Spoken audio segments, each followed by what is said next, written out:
Y bueno, a continuación solicitamos a nuestro siguiente expositor, el doctor Héctor Aguilar Camín, y al moderador Valentín González Cosío, presidente del Comité de Contenido de este Encuentro Empresarial 2014, pasar al frente para tomar sus lugares y dar inicio justamente a la siguiente conferencia titulada La consolidación de la democracia y los riesgos del populismo.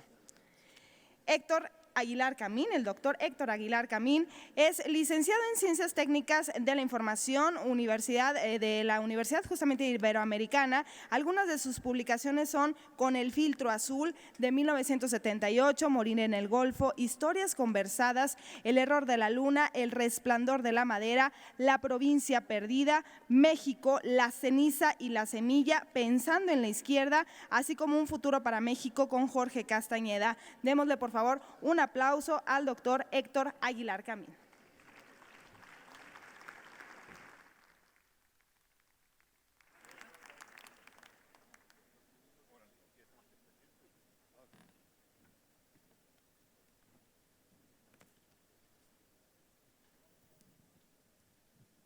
Antes de dar la bienvenida y presentar a Héctor, déjenme desahogar un problema personal. Perdí mi libreta de apuntes, que es la carpetita negra que nos regalaron de Coparmex.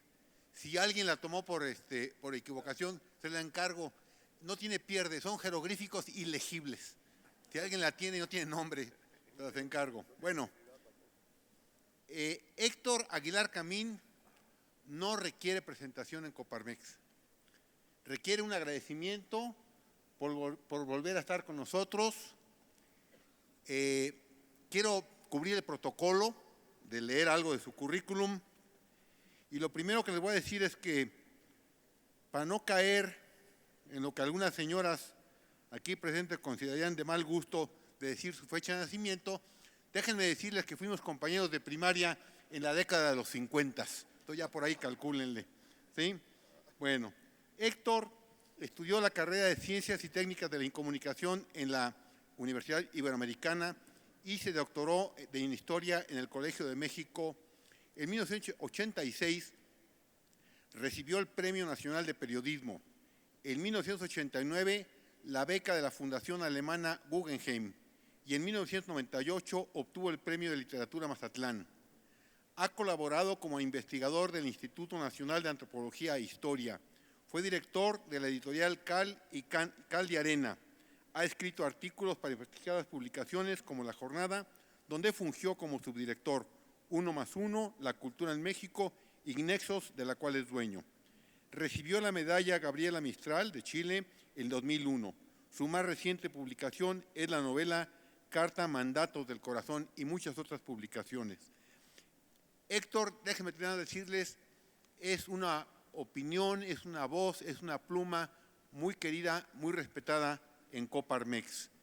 A Héctor, déjenme decirles que en el trabajo del Comité de Contenido siempre estuvo en la mira cuando vimos la necesidad de abordar este tema, que es nuestra preocupación porque la democracia en la que ya entramos se consolide y cómo culturalmente tenemos que cambiar para que eso pase y cómo tenemos que evitar tentaciones de que la misma inequidad que ayer abordamos lleve hacia pasos de populismo. Héctor, con mucho interés esperamos tu presentación y nuevamente bienvenido y gracias.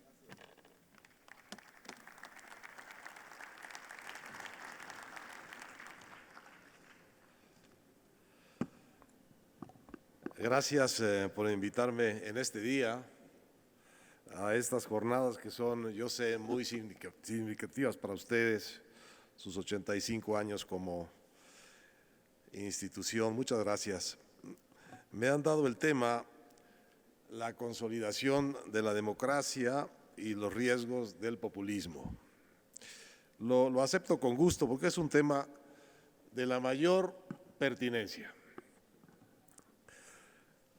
Quisiera, sin embargo, añadir a la palabra riesgos la palabra tentación y hablar entonces de la consolidación de la democracia y la tentación y los riesgos del populismo, porque Social y políticamente hablando, históricamente hablando, el populismo no es solo algo que muchos temen como un riesgo, con razón, también es algo que otros muchos desean como una tentación. Y el populismo ha sido una continua tentación de la política latinoamericana y de la mexicana también. ¿Por qué? Pues porque viene de un hecho frecuente, reiterado, de nuestra historia y de nuestra vida pública, y que es el hecho reiterado de las modernizaciones inconclusas en que nuestras sociedades se han embarcado. Procesos de desarrollo truncos, incompletos, de frenos y arranques, de épocas de crecimiento seguidas por épocas de crisis. Bueno, los sociólogos latinoamericanos han entendido esto. Grandes transformaciones de la economía y de la sociedad hemos tenido a lo largo del último siglo y medio en América Latina, y todas ellas, sin excepción, han dejado fuera más de lo que incluyen. El populismo, entonces, es una especialidad, una tentación de la política latinoamericana, porque las modernizaciones inconclusas son una especialidad de América Latina. Dejan mucho fuera de ellas: viejos negocios, viejas clientelas políticas, dejan masas empobrecidas, dejan antiguos oficios, circuitos de la economía tradicional, y dejan también las excluidas del desarrollo, excluidas de la modernización, pues a los excluidos de siempre, a las minorías étnicas, a las minorías indígenas, que a veces son mayorías en algunos países, y en general a los marginados de siempre. De manera que nuestras modernizaciones han sido efectivas, pero no incluyentes. Desacomodan todo, pero no incluyen todo, ni vuelven a acomodar lo que dejan desacomodado. De manera que lo que queda fuera del proceso de modernización es una masa heterogénea, descolocada de sus antiguos referentes, a veces de sus antiguos ingresos. Piensen ustedes en el gigantesco reacomodo que fue el proceso de industrialización y urbanización de nuestros países en los años 50, 60, 70 del siglo pasado. O piensen ustedes en los reacomodos que ha traído la globalización de las décadas recientes. Piensen, por ejemplo, algunos de ustedes lo sabrán, de familia e incluso personalmente, lo que pasó con la industria textil mexicana después del Tratado de Libre Comercio.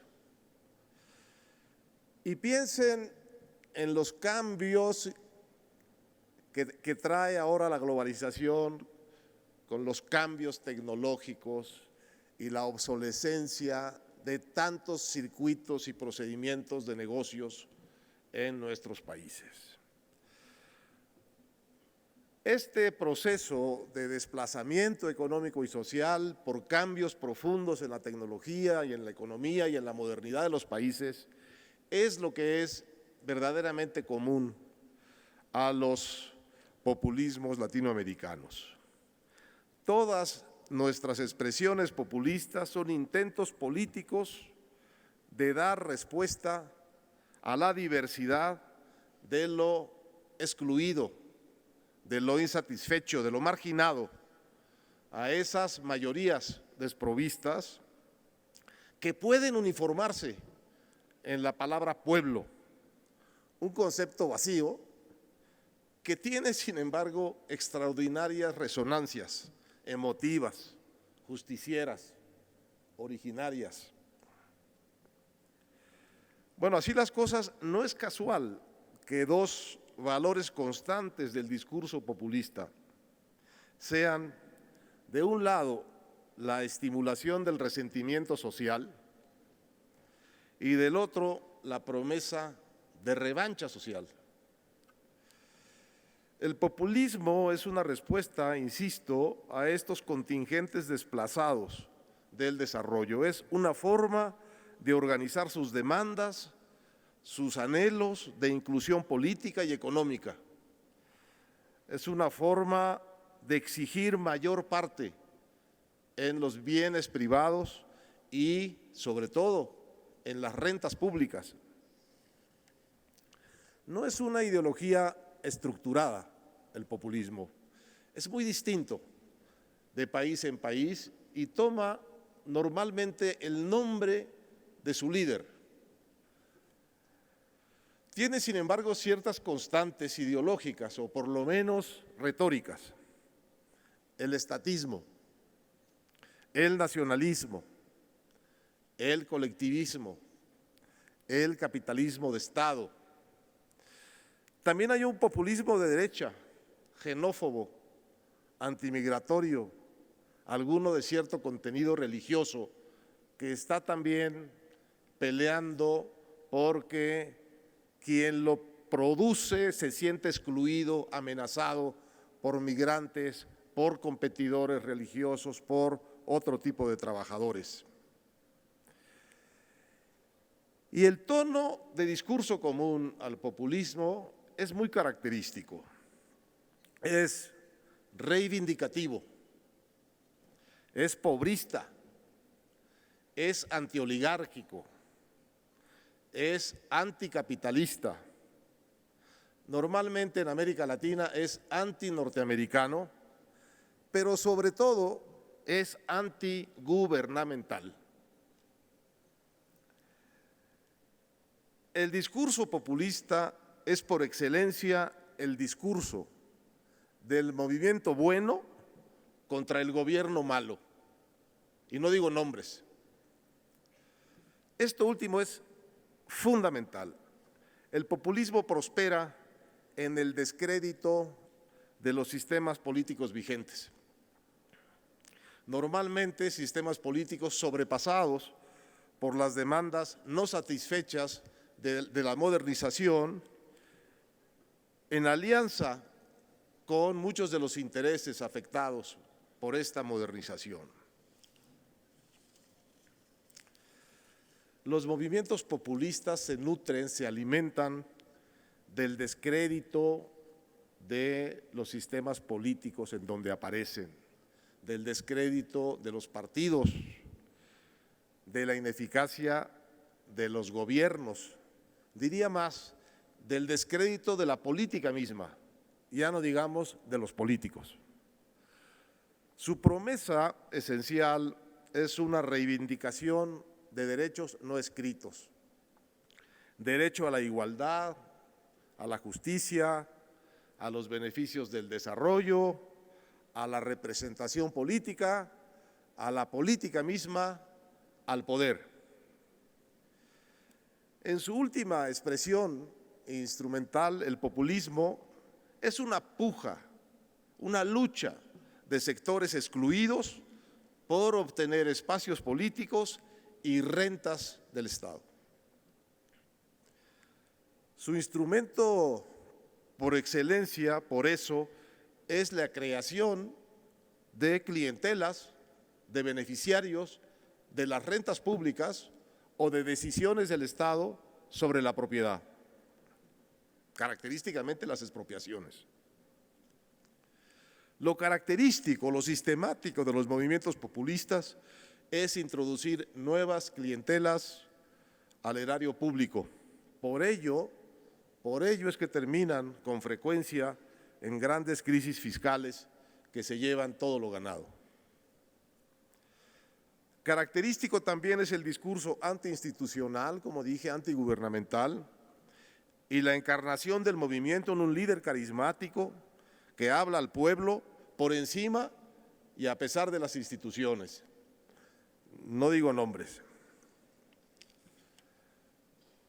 El populismo es entonces la tentación política permanente de sociedades desintegradas, con desarrollos desiguales, con instituciones políticas desprestigiadas. Es decir, es el resultado de una economía que deja contingentes enormes fuera de su circuito virtuoso y de una política que no es suficientemente incluyente, como son nuestras economías y nuestras políticas en América Latina.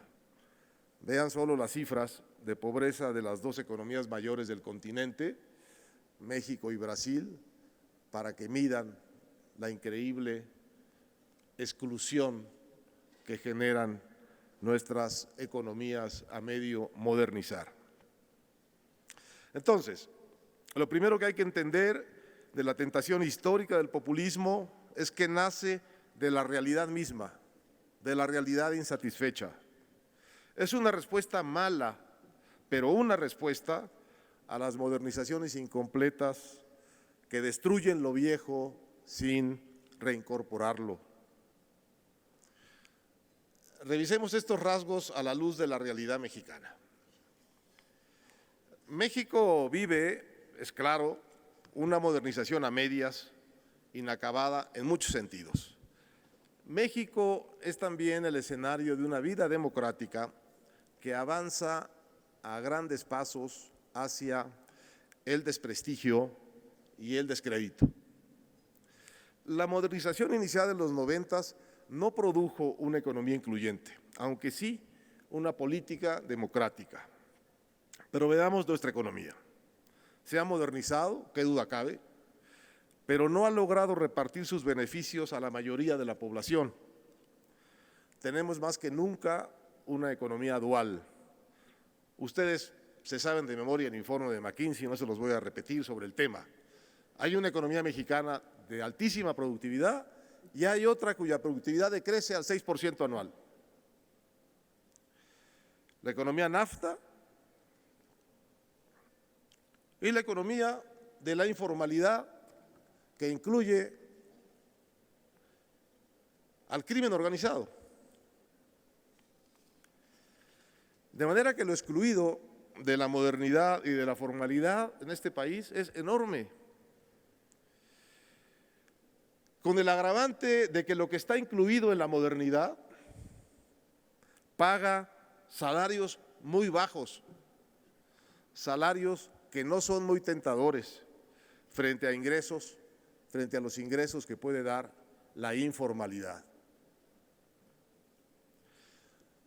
Yo he leído anuncios solicitando ingenieros graduados con experiencia por un sueldo de 6,000 pesos.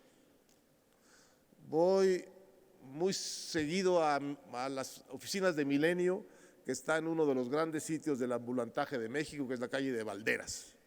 He tenido la curiosidad de preguntarle a las señoras que cuidan sus puestos cuánto ganan con sus puestos ambulantes, que por cierto ponen unas horas del día y cuando ellas quieren. Ganan cerca de 12,000. ¿Por qué habrían de tomarse la molestia de graduarse de ingenieros, tener experiencia e irse a contratar a una empresa que les va a pagar la mitad? ¿Qué decir de nuestra consolidación democrática? Bueno, funciona.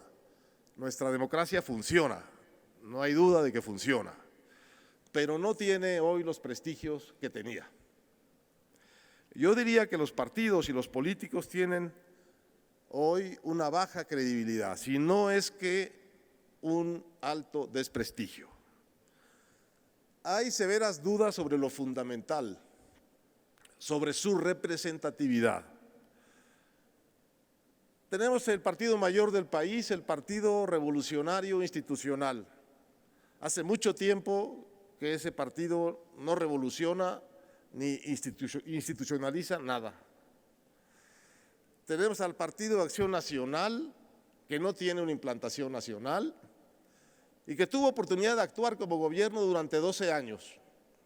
Sus resultados no han sido lo mejor que pudimos esperar de ellos. Y tenemos un partido de la Revolución Democrática que ha hecho este increíble salto revolucionario de la democracia, de incluir también entre sus contingentes al crimen, para que el crimen gobierne con ellos. Hay un partido del trabajo que no representa a los trabajadores, hay un partido verde ecologista que ni es partido, ni es verde, ni es ecologista. Hay un partido Alianza Nacional que no está aliada más que con el PRI y que desde luego no es nacional. Nadie representa en estos partidos a los consumidores, nadie representa a los trabajadores, nadie representa a los empresarios, nadie representa a las comunidades indígenas, nadie representa a los ninis y nadie representa, ningún partido habla por las víctimas de la violencia de los últimos años y sus 22,000 desaparecidos. ¿Qué representan entonces estos partidos? Pues cada día más el veredicto ciudadano es que representan solo sus intereses políticos, asociados todos a la búsqueda de las rentas que puedan producirles. Esta pluralidad política mexicana le parece cada vez más a la gente, vean las encuestas, una colección de franquicias para acceder al erario, más que para hacer la representación efectiva, la defensa de los intereses, de las causas de la ciudadanía. Y todo esto bañado por la corrupción, el elemento que corroe por igual la política, la economía y la sociedad. Miren, hasta lo que parecen ser grandes bienes públicos, o al menos la oportunidad, la ocasión de grandes bienes públicos, al ser pasados por la corrupción, se vuelven escenarios reprobables, foco de males. Nuestra democracia ha encarecido y corrompido extraordinariamente el proceso político. Para competir hoy con posibilidades de éxito, alguien que quiera ser candidato de un partido a una diputación el año entrante, tiene que traer, se ha publicado, 10 millones de pesos si quiere tener alguna posibilidad de ganar. Nos preguntamos, ¿y no les estamos dando dinero a los partidos para que sufraguen esos gastos? ¿Por qué además tienen que llevar los candidatos 10 millones de pesos? ¿Por qué los partidos acceden a tener candidatos que tienen que llevar 10 millones de pesos en las bolsas para poder ser candidatos? ¿Por qué no lo pagan de la bolsa pública que les da el Estado? Han corrompido en la raíz el proceso mismo de selección de los candidatos. Un estudio reciente ha demostrado una cosa terrible, y es que los gobiernos de coalición, los gobiernos estatales de coalición de 2 o más partidos, gastan más dinero porque tienen más clientelas que atender. Y el abundante presupuesto federal, que ronda los 400,000 millones de dólares, que debería ser una bolsa extraordinaria para hacer grandes cosas, como decía hoy, hace un momento Claudio, simplemente con que utilizaran parte del presupuesto que entregan a prebendas en capacitación, habría ya una diferencia enorme. Bueno, pues este presupuesto enorme federal se ha vuelto la bolsa de la corrupción y del desvío de recursos por parte de los estados, que solo reciben dineros federales, pero que no rinden cuentas a la federación de los dineros que reciben, sino que rinden cuentas a sus congresos estatales. El proceso es muy sencillo y es muy corruptor. La federación les da el dinero, pero no les puede exigir cuentas. quien les puede exigir cuentas es su Congreso local. ¿Qué hace el gobernador con el dinero que tiene, que le dio la Federación, para obtener la anuencia de su Congreso local? Pues lo compra, igual que compra a su Instituto Estatal Electoral, igual que compra a su Tribunal de Justicia. ¿Por qué lo compra? Porque puede, porque nadie le va a exigir cuentas por eso. Llega también mucho dinero a los municipios, mucho. Estamos viendo en estos días para qué servía ese mucho dinero en Iguala. Un estudio reciente sostiene que en Michoacán el crimen organizado llegó a retener hasta el 30% de los presupuestos municipales de obra pública y hasta el 20% de la nómina salarial de esos ayuntamientos. Miren, la corrupción destruye cualquier idea de institucionalidad y también cualquier idea de mérito. Destruye, por consecuencia, el respeto a las instituciones y el respeto al mérito. El grito populista que condensa este descrédito, lo conocen ustedes, se refiere a la mafia del poder. El grito es una caricatura, pero la corrupción alcanza por momentos niveles de caricatura. Bueno, así las cosas, con una economía dual y una política desprestigiada, ¿hay el riesgo mexicano del populismo? ¿Podríamos tener en México la tentación populista? Desde luego que sí. De hecho, hemos vivido con esa tentación muy cerca de ella estos años, montados en ella. Miren, la hemos tenido 2 veces a punto de ganar la presidencia y creo que la tendremos otra vez. No digo nombres. La tentación populista está en el ADN nacional. El populismo, dice Roger Bartra, no es una ideología, sino una forma de cultura política, es decir, un conjunto articulado de hábitos, tradiciones, símbolos, valores, mediaciones, actitudes, personajes e instituciones. El populismo es parte de nuestra cultura política. Tenemos un populismo institucional inherente al gasto público y a las exenciones y privilegios fiscales de México. Miren, de un lado tenemos atada al presupuesto, institucionalizada, una extraordinaria diversidad dispendiosa de programas sociales. Es nuestra versión plebeya e ineficiente de un estado de bienestar. De otro lado, tenemos una lista bastante larga también de privilegios y exenciones fiscales.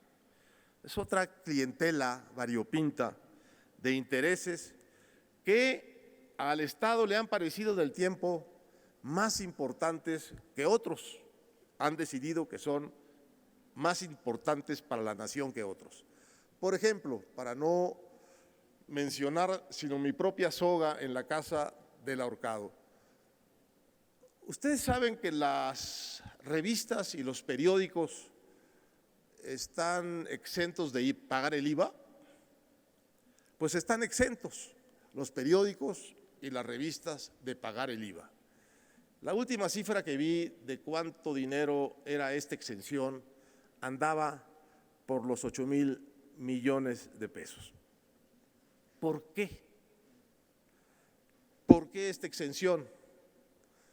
Porque lo pidieron, porque tenían poder y porque tuvieron oídos en el gobierno para obtener este privilegio, que es un privilegio discrecional y en el fondo de una lógica muy populista. Es decir, aquí de lo que se trata es de la puja por las rentas públicas.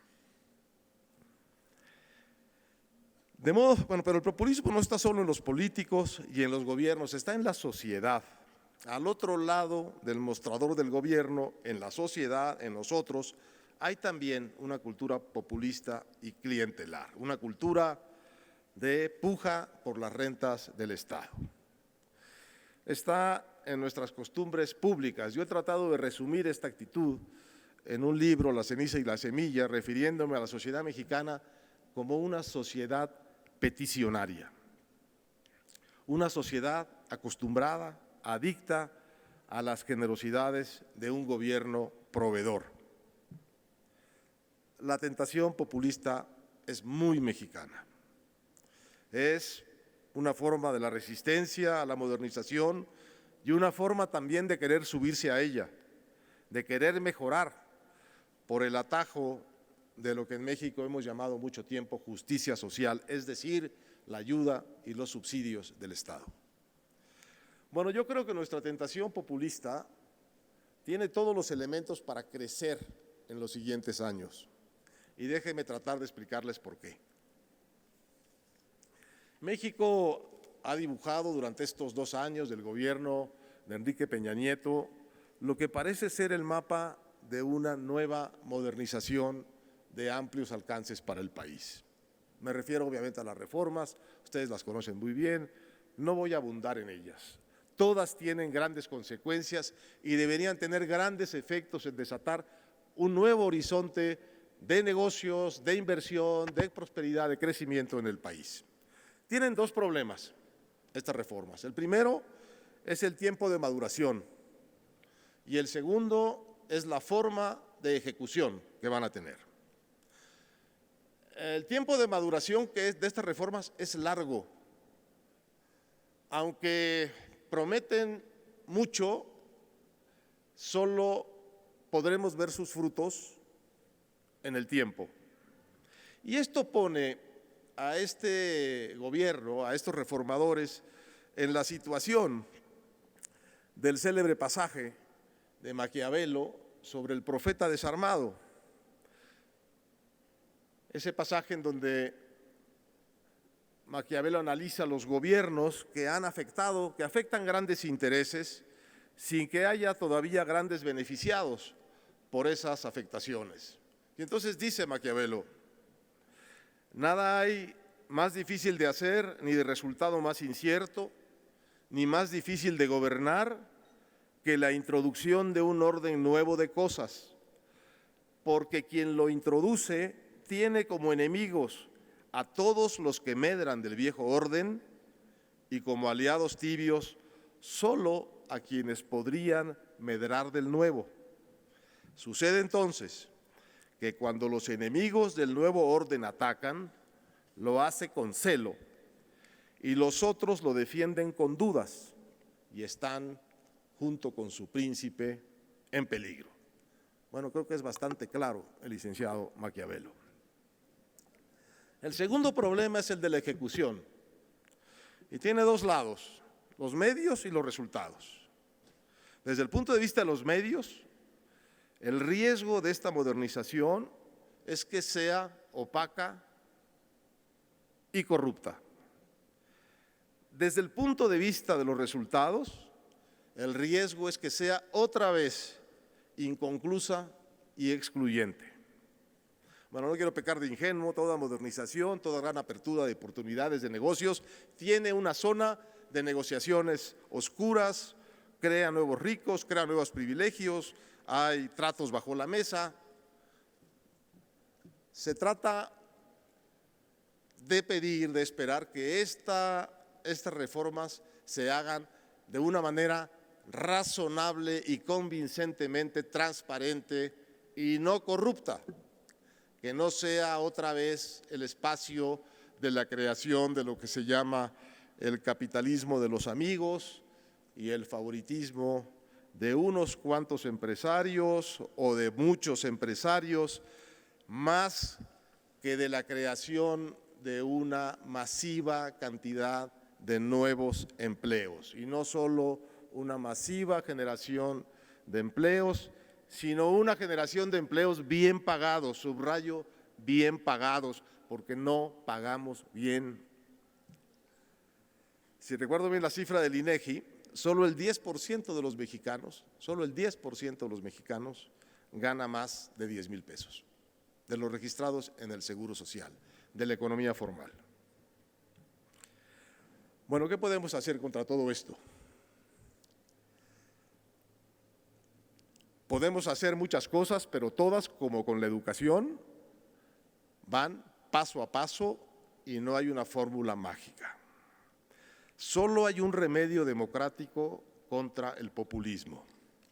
Por un lado, democracias que funcionen. Por otro lado, economías que funcionen e incluyan. Por un último lado, estados que redistribuyan el ingreso. Para consolidar nuestra democracia y evitar la tentación populista necesitamos, uno, que nuestra modernización sea incluyente y transparente. Dos, que nuestra democracia sea representativa y creíble. Tres, que nuestro gobierno sea eficaz. Cuatro, que nuestras desigualdades sean aminoradas con la construcción de un verdadero estado de bienestar. Ninguna de estas cosas se conseguirá sin atender la gran asignatura pendiente de la modernización mexicana, que es el gobierno de la ley, la aplicación de la ley, la igualdad ante la ley, la vigencia de la ley. En ningún orden es tan clara esta ausencia de la ley, desde luego, como en la seguridad pública, que el Estado no puede garantizar en varias regiones de México. Pero la debilidad del gobierno de la ley, el semiestado de derecho en que vivimos, lesiona todos los órdenes de nuestra vida pública. Esta es la tarea histórica de México, someterse a la ley. Mejor dicho, liberarse de sus opresiones seculares, sometiéndose a la ley. ¿Liberarse de qué? Liberarse de la desconfianza que guía nuestras relaciones y nuestros tratos. Liberarse de los privilegios que nos perjudican todos los días, de la injusticia que todos los días golpea nuestro sentido de la justicia, del abuso pequeño o grande de nuestras autoridades, grandes o pequeñas, del abuso pequeño o grande de nuestros grandes y pequeños poderosos, privados o públicos, y desde luego de la inseguridad que golpea nuestra seguridad en todos sus órdenes: seguridad física, seguridad jurídica, seguridad patrimonial. El imperio de la ley es algo que depende en primera instancia de la autoridad, pero depende también de los ciudadanos. Ninguna ley es aplicable si los ciudadanos no quieren obedecerla. Pregúntenle a los Estados Unidos si pueden cumplir sus leyes migratorias con 11 millones de mexicanos decididos a vivir ilegalmente en su territorio. Es un camino de ida y vuelta. Tiene que hacerlo la autoridad y tenemos que asumirlo los ciudadanos. Termino con una anécdota. Me cuentan que hace poco un presidente latinoamericano estuvo hablando en un foro de de muy importantes hombres de negocios del más alto nivel. Pues les contó cómo veía el panorama del mundo, la disminución del crecimiento chino, el peligro de la recesión europea, el cambio del mercado energético por la entrada de Estados Unidos y las consecuencias diferenciales que todo esto tendría para América Latina. Abordó el tema de la seguridad y el crimen de América Latina y el tema de las reformas mexicanas que están de moda, a querer o no, que él celebraba y que tendrían, estaba seguro, efectos benéficos para México. Pero les dijo que hasta donde él conocía nuestros países, y los conoce más o menos bien, esas reformas no iban a ser suficientes si no se agregaba a ellas la asignatura pendiente del Estado de Derecho, del gobierno de la ley. Y les dijo entonces que lo disculparan por lo que iba a decir, pero que él, cada vez que tocaba este tema con hombres de negocios latinoamericanos, notaba, conforme iba hablando, que perdía el contacto visual. que nadie en el público le sostenía la mirada. Y les dijo, disculpándoles otra vez, yo creo que eso se debe a que es un tema que a ustedes no les gusta. Les dice este mandatario, ex mandatario, ¿ustedes creen que el semiestado de derecho al fin les conviene? Que pueden vivir con él, que pueden prosperar con él, como lo han hecho. Pero no entienden, por un lado, que con un verdadero gobierno de leyes quizá habrían prosperado más.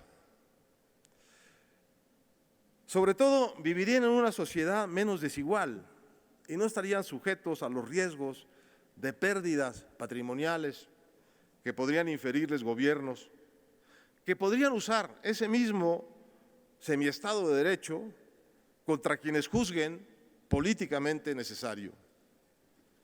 Supongo, desde luego, que este expresidente estaba pensando en la arbitrariedad de posibles gobiernos populistas como el de Hugo Chávez en Venezuela o Evo Morales en Bolivia, pero quizá no estaba pensando solo en estos gobiernos, quizá estaba pensando en cualquier gobierno no obligado del todo a cumplir la ley, no obligado del todo a respetar los derechos de sus ciudadanos.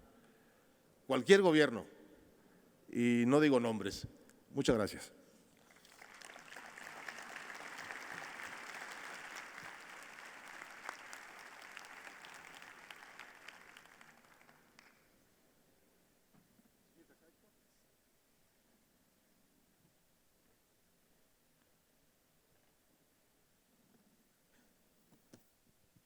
Héctor me merece mucho respeto y me impone, pero si me ven temblar no es por eso, es que me estoy muriendo de frío aquí arriba.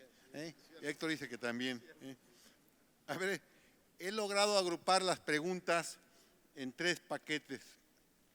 El primer paquete de preguntas que te mandan, Héctor, es respecto a los partidos políticos. Y básicamente tendría que ver con 2 cosas. Pues en la forma que nos describiste los partidos, en que no creo que nadie estemos en desacuerdo, entonces, ¿cuál es nuestra opción? Los mexicanos, ¿qué opción tenemos de partidos? ¿Sí? Y ligado a eso, otra pregunta ligada a los partidos, ¿qué opinas del tema de los plurinominales? La opción que tenemos con los partidos es la misma que tenemos y que dijo aquí Claudio con respecto a la reforma educativa. Tenemos que levantar la voz y tenemos que decirles que no estamos de acuerdo y tenemos que decirles que tienen que autolimitarse y tienen que, en defensa propia, ceder los privilegios que han acumulado y cambiar las prácticas en que se han vuelto expertos. Han corrompido nuestra democracia, han viciado el proceso de representación y funcionan como agencias de acceso a las rentas públicas y a los puestos públicos. El colmo es, desde luego, el Partido de la Revolución Democrática, que ha entregado su franquicia directamente a miembros de los grupos criminales. No habíamos visto todavía esto. Habíamos visto alcaldes comprados, alcaldes capturados, alcaldes amedrentados. No habíamos visto al matón mismo y a su esposa, jefa de los dineros del grupo criminal, ser las autoridades electas democráticamente por su ciudad. Esto me parece que no es tolerable, me parece que ya es la hora de iniciar la cuenta regresiva y hacer las cuentas de los costos de nuestra democracia y hacer la crítica de nuestra democracia en cuyo centro están las malas prácticas y los desarrollos pobres, democráticamente hablando, de nuestros partidos. Están en deuda con nosotros y tienen que iniciar la reforma, la siguiente reforma política, pero no la reforma electoral, sino la reforma de los partidos. Nos tienen que dejar tener acceso peso por peso, cheque por cheque, factura por factura a lo que gastan en política y nos tienen que dar garantías de que los candidatos que traen a la plaza pública no son unos criminales.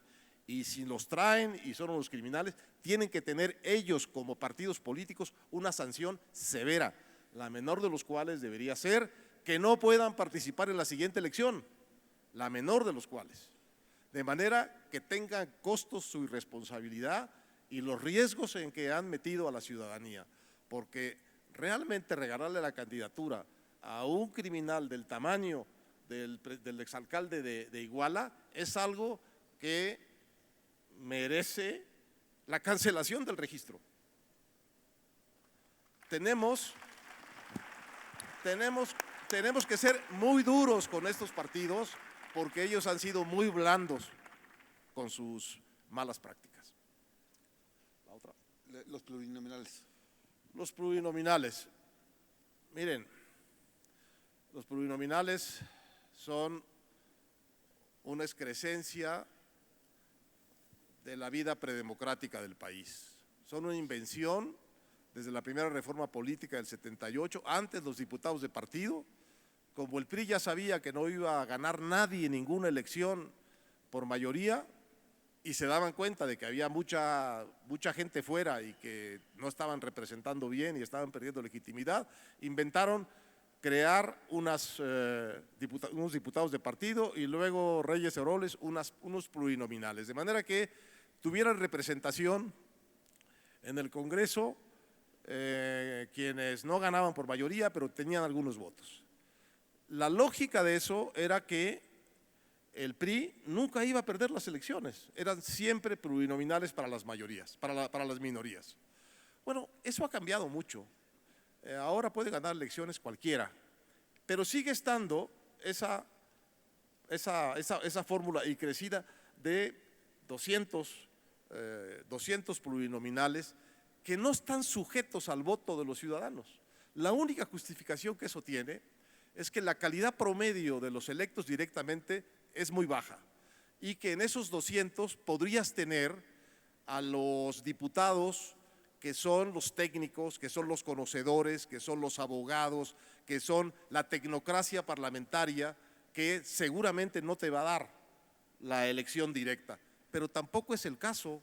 Han convertido los plurinominales en otra forma de prebendas y de acceso automático a las diputaciones y las senadurías de los partidos. De manera que yo por mí que los quitaran todos. Muy bien.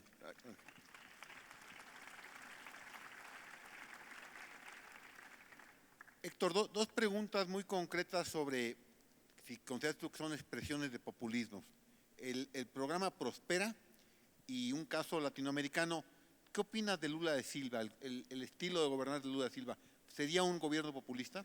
Sí, naturalmente. Es decir, todos estos programas asistenciales, un poco hechos en el calor de la política y a la ocurrencia de los políticos, vistos de un modo positivo, son como primeros pasos o como primeros indicios de lo que debería ser un verdadero sistema de redistribución del ingreso y de bienestar social. Un sistema universal de salud, un sistema universal de ayuda a la gente más pobre, de subsidios a los viejos, etcétera. Pero debería ser parte de digamos, de una política de Estado estructurada. No hay que inventar nada, lo han hecho muy bien muchos gobiernos en muchas partes del mundo. Lo que tiene de populista estos programas es el origen un poco, digamos, caprichoso, un poco del gobernante para ganar votos, un poco de la ciudadanía para aprovechar la presencia del gobernante o su debilidad para obtener unas cuantas rentas del Estado, su heterogeneidad y su falta de método, su falta de definición como una política de Estado. Entonces sí, es un populismo institucional porque es disperso, es ocurrente y va haciendo una cartera de programas que al final tampoco sirven gran cosa porque no están en el contexto de una idea de ponerle un piso a toda la sociedad parejo de donde puedan empezar. Entonces, lo de Lula es muy notable, ¿no? Es decir, ahora en las elecciones últimas, el partido en el gobierno ganó fundamentalmente en las zonas en donde se establecen grandes programas sociales de estos que tienen, copiados en parte de los de México, y entonces tiene una consecuencia política automática, es decir, es la transacción populista típica, ¿no? Yo te doy rentas del Estado y tú me das tu voto. Eso es lo que es un mecanismo, a mí me parece que pervierte y corrompe la institucionalidad. Yo estoy de acuerdo en Prospera, en lo que no estoy de acuerdo de Prospera, primero es que le cambien tanto el nombre, ¿no? Porque lleva 4 nombres, yo no sé qué tanto le habrán cambiado aparte del nombre. Eso me parece una ridiculez, pero sistemática de los gobiernos, ponerle su nombre a cosas que ellos no inventaron, pero bueno. Que no incluya lo demás, ¿no? Que no incluya salud, que no incluya protección del trabajo, que no sea realmente parte de un esquema transparente, claro, bien financiado, de un sistema de seguridad, de bienestar social. Esa sería mi crítica. Muy bien, Héctor. Hay preguntas dentro del típico pragmatismo que nos caracteriza a los empresarios, y una es, ¿qué sugieres hacer frente a los jóvenes? Tanto joven inconforme, tanto joven insatisfecho. ¿Qué podemos hacer ante ello la sociedad mexicana? Sería una. Y dentro de esa línea de pragmatismo es, tú ya nos dijiste en tu exposición las cosas que tienen que pasar para que no explote el populismo, vamos a llamarlo así, pero te piden, a ver, danos pistas más concretas, dinos los centros empresariales que estamos en más o menos, es decir, más o menos 70 centros en todo el país, por todo el país, danos tareas, danos pistas de por dónde actuar. Bueno, yo creo que hay que represtigiar la política, y una manera de represtigiarla es, digamos, montándonos con toda fuerza en una campaña anticorrupción.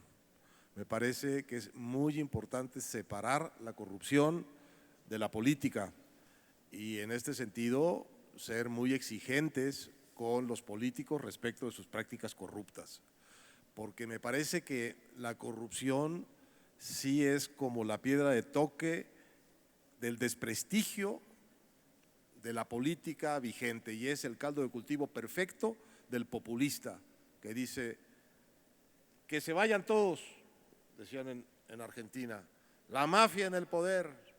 Entonces asaltan el poder en un discurso que es antipoder. Asaltan el gobierno con un discurso que es antigubernamental. Y esa es la historia sistemática de todos los populismos. Fujimori, Collor de Mello, Chávez, López Obrador aquí. Entonces, es muy importante separar la corrupción de la política. En segundo lugar, es muy importante, tratándose de empresarios, ver que la economía sea una economía que crezca, que invierta, que cree una expectativa de empleos, que los empleos sean bien pagados, porque, insisto, los empleos de la economía formal en México son muy bajos.